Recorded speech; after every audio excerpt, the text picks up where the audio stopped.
I really do. I blame Sony more than anything. The way that this game should have been done is like how they do, how they. Hey, Modike. Uh, the way that I look at this is like they should have released this game. Is it worth $60? Maybe, maybe to me, but they should have been like, this is a game that's constantly in development. And we're gonna wait until we get what we want. So kind of like an early access type thing.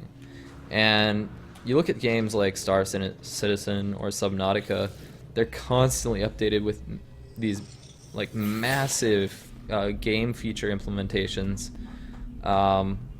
that are really cool, and you can always expect more. And Hello Games talks about all these things that they're going to add, and those would have been cool to see in the end product. But if it were a pre-access thing, I think that would have been the way to go.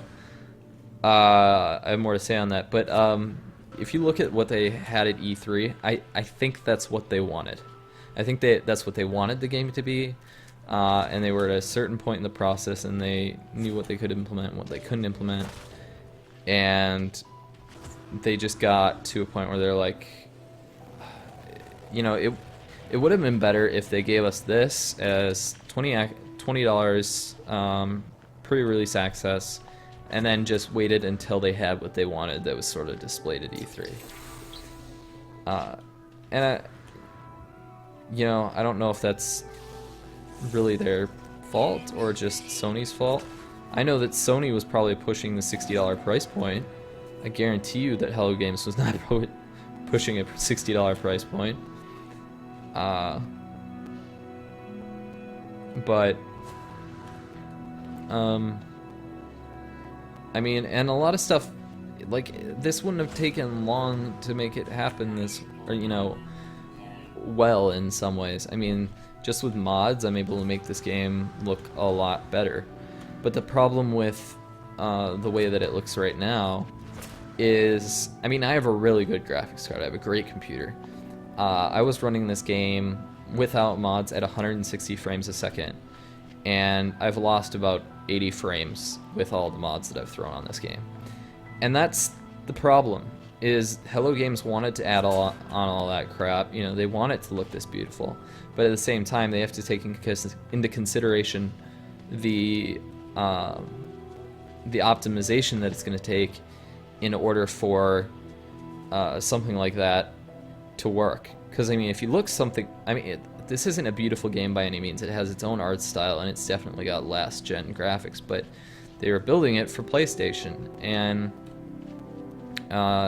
simultaneously, if you want it to have all this shit, you have to keep in mind, it looks great, but the optimization isn't there unless you have the most high-end graphics. And that's, but at the same time, it's not a graphically appealing game. It's hard to say. So they just had to get in there and figure out how to make this work better with the hardware, regardless of the graphics, and get everything they wanted. And they sacrificed getting what they wanted for making it run on everything, and time, and that balance. So that was their main problem, is it's a balance of time and being able to have it on supported hardware. And so they ended up with a half-finished product they couldn't debug that would run well on everything. And that's fine. Eventually all graphics cards are going to get to a point where it's just, they can run anything. But, it's just, not everybody's hardware is there right now. And there's a lot of stuff when I play this game, I'm like, how did this not escape the QA process? I mean, for example, like you go into some of the menu stuff here, and, well, this might be a bad example. Let's go to the exosuit. Well, sometimes you'll have something like these menus will be larger, or they'll expand in a place that you can't go to on the PC because it was designed for the menu to be dynamic, like a controller. And I mean, I play with a controller sometimes, but like if you have a controller, you can sort of go around, you can go outside where the original HUD was designed. But if you're on PC, you can't do that, and so you just end up with cut off shit. Especially on a lot of the multi-tool stuff, when you're when you're comparing items.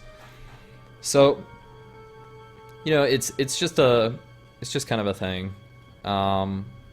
They were obviously thinking more about PlayStation than they were about anything else. Let me catalog these guys. I don't think I've looked at them yet.